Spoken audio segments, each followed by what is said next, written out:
Number में से 25% को हम कन्वर्ट करते हैं 133 नंबर हो रहा है। अब कहाँ 25 नंबर, कहाँ 133 नंबर।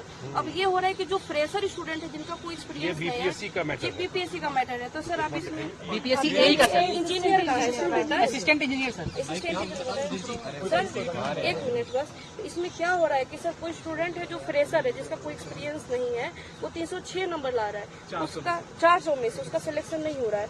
और कोई स्टूडेंट है सर जिसका बीपीएससी में मतलब है उसको 190 नंबर बस लाया है, ठीक है, उसको एक्सपीरियंस में 25 नंबर देके उसका सिलेक्शन हो गया है। ये मेरे लिए है ना? जी सर। फर्स्ट पेज से क्लियर है ना आपका बात? कंबाइंड वैकेंसी भी नहीं है यार, आप इतना कंफ्यूजन करिए, एक बात रिजॉल्व करिए ना। हम बस सर हमारा यही कहना है जो 25 नंबर उनको मिलना था, हम ये नहीं करें कि वो नहीं मिले, उनको मिले। मैंने उनको जो 5 नंबर का वेटेज है वही मिले। प्रति साल में 5 नंबर का है तो मैक्सिमम 25 नंबर उनका मिलना चाहिए 5 साल में, पर उनको वो 25% में गलत हो रहा है। ये लूप तो गलत, ठीक है, फेयर बात है। तो वो 135 नंबर हो जा रहा है 25% में। मैं अभी 133 नंबर मुख्यमंत्री जी हमको भेजे हैं आप लोगों से बात करने के लिए, जानकारी दे रहे पता है एक भी फ्रेशर का नहीं होगा। और बात करते हैं, आप लोग का नंबर है किसी का इस पर? दिया हुआ है और नंबर ठीक है ना, ऑन रहता है ना। एक और नंबर लिखिए इसको। पूरे यहाँ की जरूरत नहीं रहने की, जाइए ना, हम बात करते हैं। वही दिक्कत आप क्लियर हो गया बात आपका। मुख्यमंत्री जी बोले हैं, जानकारी में देंगे मुख्यमंत्री जी को क्या इशू है, बोले जाके बात कीजिए क्या इशू, और फिर बात करते हैं बीपीएससी। सर हम लोग ने 3-4 साल अगर प्रॉब्लम हुआ तो रिजॉल्व हो जाएगा। सर एक प्रॉब्लम एक और है सर, बीपीएससी का वैकेंसी निकलता है सर, एसडीएम का, डीएसपी का, बीपीएससी का जो वैकेंसी निकलता है सर कंबाइंड निकलता है।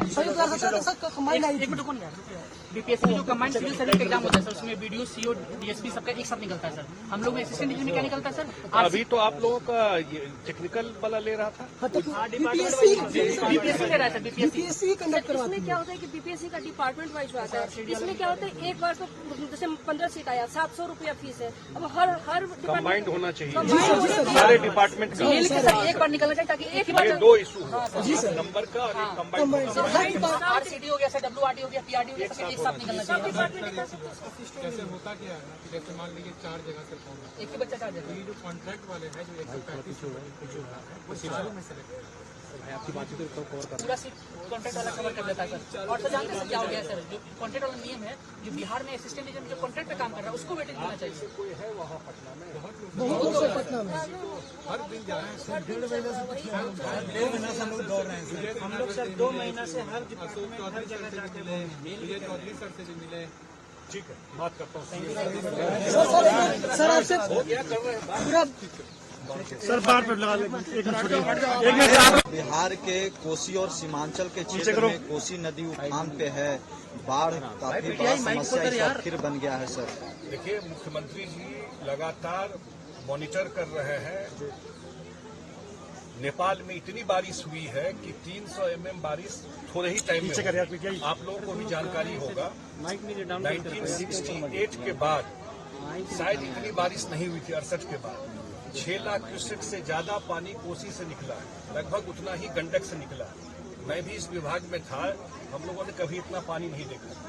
ये तो नेचुरल कैलेमिटी है जितना पानी आया है, लेकिन कहीं भी एम्बैंकमेंट अभी तक एक जगह केवल आया है बागमती में, सीतामढ़ी के पास कहीं जो कहीं ब्रीच किया है, मतलब पाइपिंग हो रहा है, लेकिन कोई एम्बैंकमेंट सुरक्षित है। प्रॉब्लम वहाँ है जो बांध के अंदर लोग रहता है उनको भी इवैक्यूएट किया जा रहा है, उनको भी सारा प्रशासन लगा हुआ है। सुपौल में अन्य जगह नाव वगैरह सारा है, उनको निकाल करके वहाँ से सुरक्षित जगह ले जाने के लिए।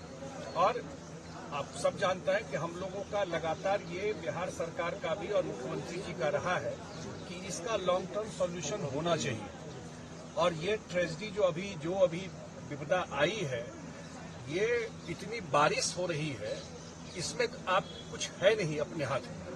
ये बात सही है कि अगर इसका परमानेंट सॉल्यूशन उत्तर बिहार के को अगर सुरक्षित रखना है तो व्यक्तिगत रूप से या वो लोगों का मानना है कि इसका परमानेंट या लॉन्ग टर्म सॉल्यूशन जो है वो कोसी में हाई डैम बनना चाहिए, या जो इस बार के बजट में भारत सरकार ने कहा है कि बाढ़ के परमानेंट सॉल्यूशन के लिए जो बिहार के अंदर जो 4-5 नदी है वहां हम लोग बराज बनाएंगे, जिससे बाढ़ का भी प्रकोप कम होगा और सिंचाई की व्यवस्था भी होगी।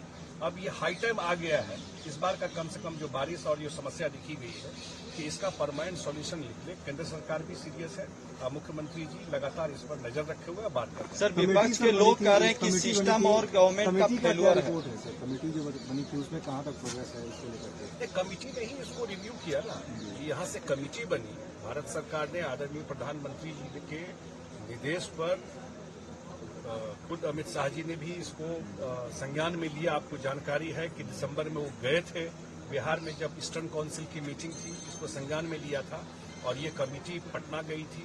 पटना जाकर के जल संसाधन विभाग में जाकर डिटेल बात की और उसी में जो 5 बराज का प्रपोजल दिया है, अरेराज में, गोपालगंज में, बागमती में, ढेंग के पास, सीतामढ़ी में, कमला में, कोसी में आपको और सीमांचल में, एक जगह महानंदा में और कोसी में वो जो जगह है, एक जो जगह है वहां पर जहां की बिजली का होना था काम, तो 5 जगह पर बराज बनने की बात है।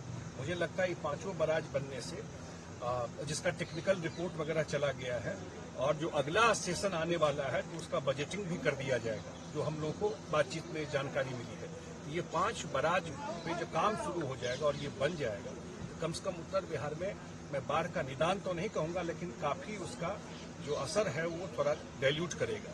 लेकिन लॉन्ग टर्म सॉल्यूशन जो है, जो भारत सरकार भी लगातार, नेपाल की पॉलिटिकल परिस्थिति एक अलग तरह की है और भारत सरकार लगातार नेपाल सरकार से भी बात कर रही है कि कोसी में, कमला में, बागमती में, तीनों जगह प्रपोज्ड है हाई डैम का, वो बनेगा और तो उत्तर बिहार का कोई न कोई परमानेंट सॉल्यूशन बाढ़ का होगा। और इस बार की जो स्थिति आई है, बिहार सरकार का अलर्टनेस है जो बहुत बड़े डैमेज से बचाया है, ये भी ध्यान रखिएगा, क्योंकि इस बात को ध्यान लोग नहीं देते हैं। इतना पानी आया तो सरकार और डिपार्टमेंट जल संसाधन विभाग और बिहार सरकार का भी सारा एफर्ट है, जो एक बड़ा जो एक कैलेमिटी हो सकती थी उसको बचाया है इससे, और मुख्यमंत्री जी पर्सनली मॉनिटर कर रहे हैं। लेकिन विपक्ष के लोग कह रहे हैं कि गवर्नमेंट का फेल्यूर है, सिस्टम का फेल्यूर है। बारिश कराना गवर्नमेंट का फेल्यूर है, बारिश होता है तो इसमें गवर्नमेंट का फेल्यूर है।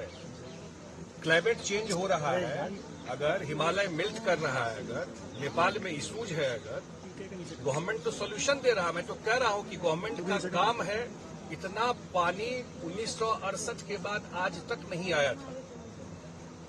अगर पुराने लोग जो विपक्ष वाले बोल रहे हैं उनके टाइम में इतना पानी आता तो क्या से क्या हो जाता। ये सरकार का मैनेजमेंट है, जो कोई अब जो एम्बैंकमेंट के अंदर है, आप लोग भी रिपोर्टिंग कीजिए। मैं देखता हूं कि दिल्ली से लोग जाते हैं, लेकिन बांध के अंदर तो आपको नहीं रहना चाहिए, अलाउड नहीं है रहना, लेकिन लोग रहते हैं।